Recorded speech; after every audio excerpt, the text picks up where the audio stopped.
wall. We've all heard about hitting it, but do we really know what it is? And can we work out how to avoid it?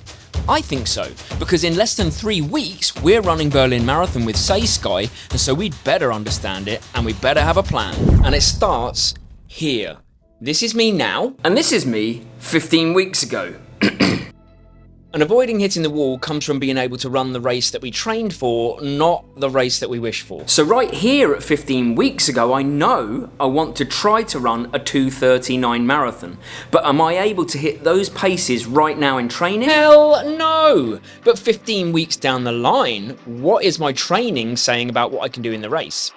Hopefully, it's saying it's a real possibility because we know that progress takes time. In our case, about 15 weeks. So the whole process of trying to avoid hitting the wall comes from taking the paces that we can currently run 15 to 18 weeks out and trying to bring those paces more towards where you want to be able to run. Yeah, essentially training where you're at right now rather than where you want to be. But before I tell you the sessions that we use to help inform the pace that we're going to run on race day so that we can avoid hitting the wall, why don't we look into what the wall actually is? In its very simplest form, hitting the wall in a race is when your body runs out of available energy and you can't maintain your pace. It is grim, we've been there. But what gets you to that point isn't always obvious. It's what causes us to run out of fuel that's the key. And the most obvious reason is that you're not putting in enough fuel before and during the race. As in, did you carb load and is your gel or fueling strategy enough in the race? That's the easiest fix, and here's a linked video to help. But what if your fueling was good? Often the reason that we run out of energy is that we're running faster than our training suggests that we could, and therefore burning energy at a quicker rate that we cannot put back in, and our muscles can't handle the stress because they're not conditioned enough to run that fast for that long. So it makes sense that we should focus in on how to decide how fast we can run on race day, which we're about to do. And the final reason is that it's just bad luck. Maybe you slept badly, maybe you had too many coffees in the lead up, or you were over anxious on the start line. The heart rate went high from the start and the wheels eventually came off. That's crappier luck, but you can still do something about that, and here's a linked video for that. So it feels like, to avoid the wall, we need to work out what our goal race pace might be, and we need to decide when we're quite close to the race to give ourselves the best shot. By the way, did I mention that we're in Phuket Airport right now heading back to London, because in the next 3 weeks we're running the Great North Run and then the big boy, Berlin Marathon. And you know where I wanted to be 15 weeks ago. I wanted to be able to run a 2:39 marathon at 3:45 minutes per kilometre. Mary wants to run a 3:08 at 4:25 minutes per kilometre. But 15 weeks ago wasn't going to give us the data we needed. We needed to do it in the last week or so. So we use 3 different sessions. We look at all the data and it will inform us as to what pace we can actually run. And the first session that we use is our Tuesday lactate threshold session. Now these lactate threshold sessions are interval based, so periods of work and periods of rest, and they're usually 1600, 1200, 1 kilometre or 800 metre repeats, and we run them at the lactate threshold, which is supposed to be the pace we can hold for around an hour. So for us it's between 10k and half marathon pace. The lactate threshold is the point at which your body can no longer get rid of the lactate that you build up by running hard, so you have to slow down. And if you keep training at that threshold, the body's going to get better at getting rid of the lactate, meaning that you can run faster essentially. And all paces below it benefit too, so that means a faster marathon pace. But the way we use these sessions to eventually work out our marathon pace is we see what our heart rate does at these harder paces and how it progresses over time. I even did a comparison between sessions in a video a few weeks back, which I'll show here, and it was to show that I was heading in the right direction, making progress. But ultimately, if we get to 3 weeks out and my threshold pace is 3:45 minutes per kilometre, that's the pace I'm supposed to run my marathon at, so it's not happening. So that's easy to know, and we know we've got to dial the pace back. But let's take Mary as a good example.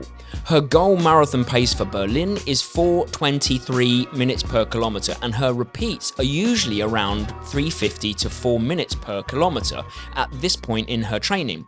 So her threshold pace is around 30 seconds faster than the goal marathon pace.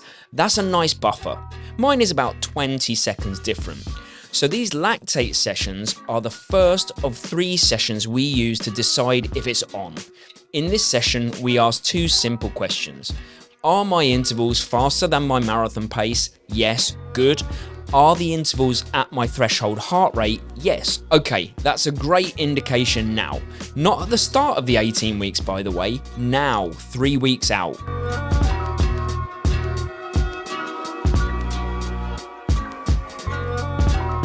And we've made our way to the United Arab Emirates, Abu Dhabi to be precise. And actually, before we move on, I've got a really interesting fact about the Middle East in general.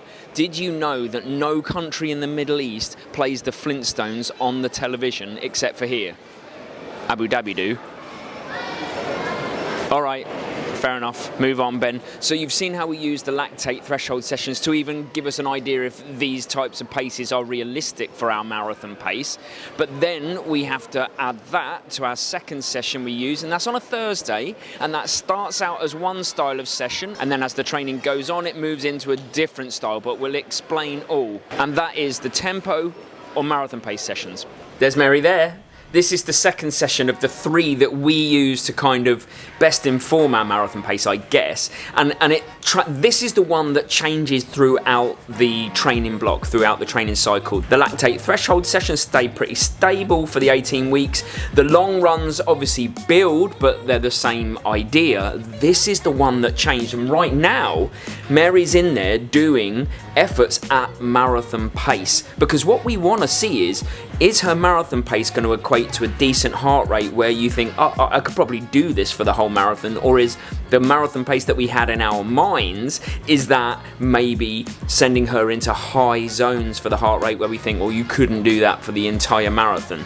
But it's not how we start the block. This is kind of in the build blocks we switch to marathon pace. So Mary, while you're in between your efforts, could you explain how this session's going? Because it's the last one of the entire training block before we hit the taper. Yeah, I'm super happy with it. It's going well, I'm feeling pretty comfortable. Actually dialing up my marathon pace a little bit because my heart rate's nice and low, so feel good in the shoes, and yeah, couldn't ask for more really right now.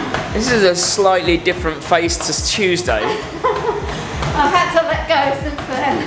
So for clarity, what pace are you running at, or what pace have you been running at in your efforts? So on the treadmill it's 13.7 kilometers per hour, which is about 4:24 pace, 4:25 per kilometer. Which would equate to what as a marathon? 3:08, okay. Just under. Which is the aim. And what's your heart rate doing? Yeah, it's comfortably in zone 2 at the marathon effort. Like actually, not even mid-zone 2 at the moment. What is it, like low 150s? 1, yeah. So top of Mary's zone 2, like her aerobic base zones is like mid 160s, and she's low 150s running at goal marathon pace. Not right now, this is my recovery. No. And we know that it's not an exact science because treadmills, you know, there's a lot of things that go on, but it's also a confidence booster. Yeah, if I was outside, my heart rate would skyrocket in these temperatures, so it's a good place to do it with the fan on, really controlled, cool conditions, and... Yeah, this is more replicating the conditions of Berlin than it would be outside. That's the key. Yeah, so it gives me the confidence that I can run at that pace, hopefully on marathon day. So right now, Mary, we're feeling super encouraged by this session because what we're seeing is that she's running marathon pace and above, and the heart rate isn't even getting to the top of zone 2. And as we say, it's not an exact science, that's not what we're saying here, but it's a little bit of a confidence booster, and it's definitely progress. As the weeks have gone on, the heart rate's gone lower and lower and lower for this pace. So it's definitely an indicator that the pace that we decided upon is coming good. And this would be the classic one to tell us if it wasn't, so we would know by the end of the session, we would know by the end of the training block. If Mary's heart rate was always zone 3 or above for this pace, we'd be like, right, well, we need to dial back what we expect you to be able to run for the marathon. But we're not having to do that.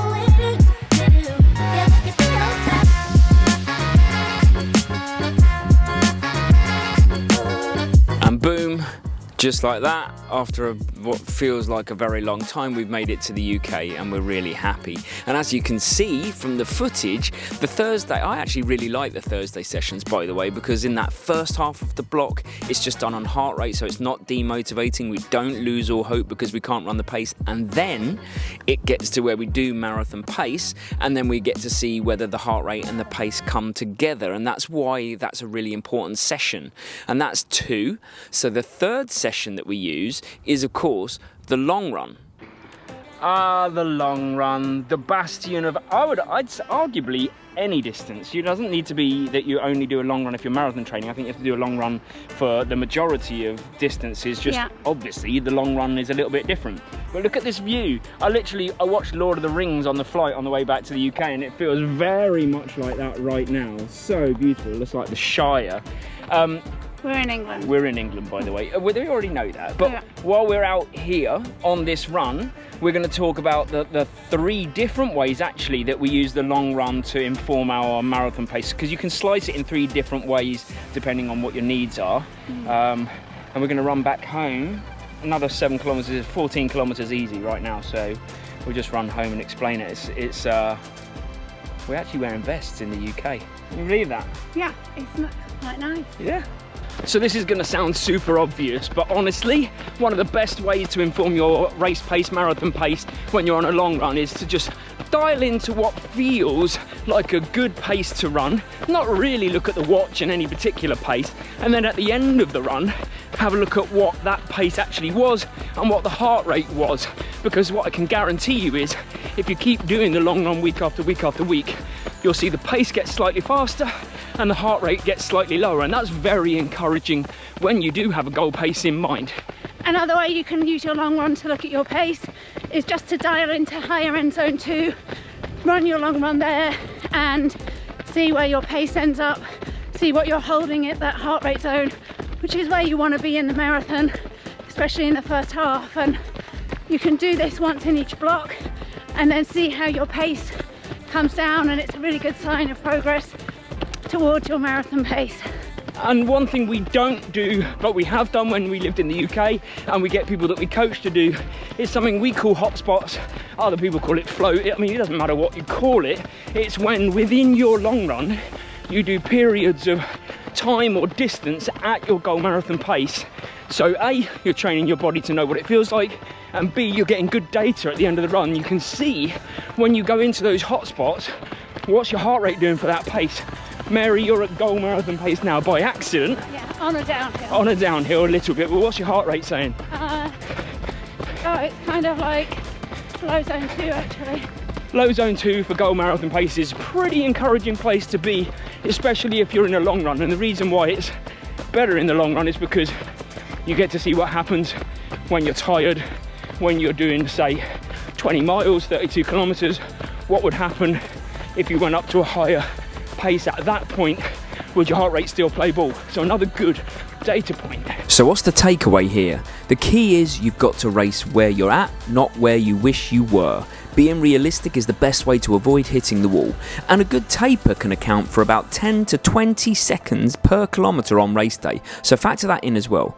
If you want to learn more, we've got a thriving members community I'll link in the description, and consider subscribing so we can help you some more. And also make sure you watch this video where I actually argue that the half marathon is the best distance for runners, but perhaps not for the reasons you might think. See you next week.